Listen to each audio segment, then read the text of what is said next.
It's a 1966 Slingsby Dart 17R. Hütter H28, M200. ES56 Nymph, Full Cherokee. The Ka6E. This is an SF27 Scheibe SF27, Illuschwalben. It's a 17 metre wingspan and retractable undercarriage.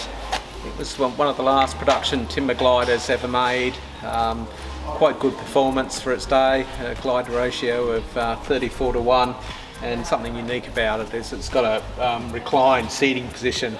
Most of the other timber gliders were sort of more upright position, but here they've run the control rods along the side of the fuselage, along the side of the seat pan, to give the pilot sort of room to be in a reclined position. So a very comfortable glider to fly, nice and responsive, and quite good performance for its day. So it's a lovely aircraft to fly.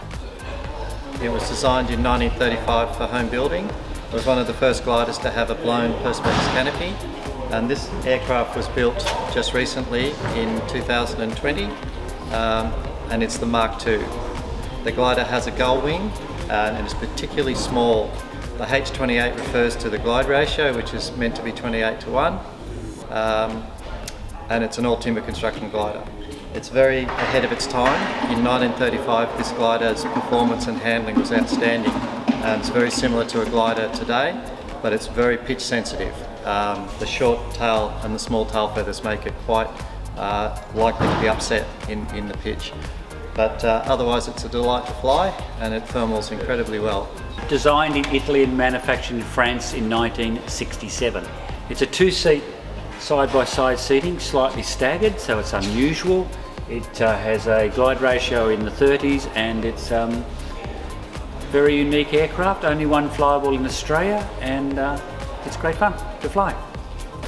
Built in 1955 by Edmund Schneider, and his son Harry flew it in 1956 on a 300-kilometre Gold Sea distance flight. And it's an attempt to build a high-performance glider in a small span using the new NACA airfoils that were available at the time.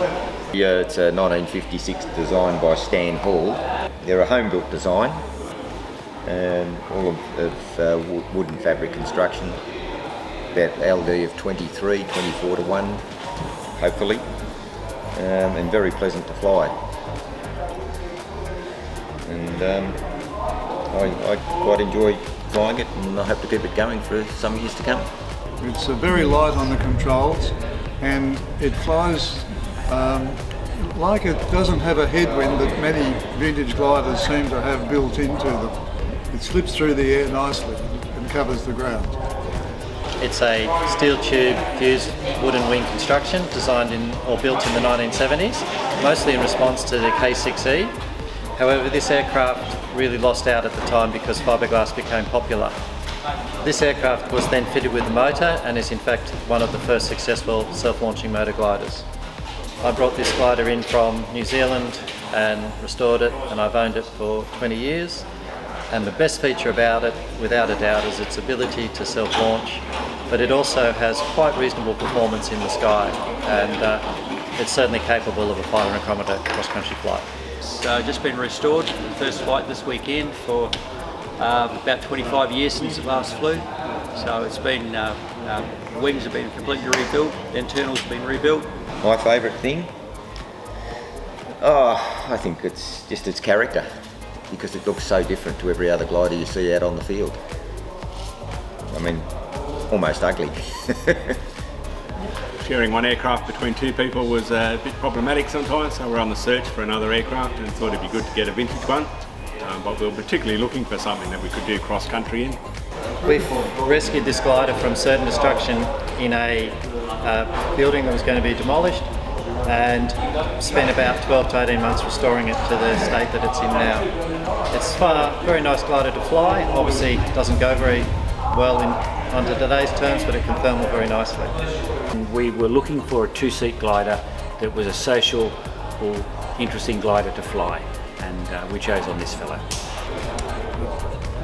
It's just a joy to fly. It's wings on your back. Vintage gliders are great.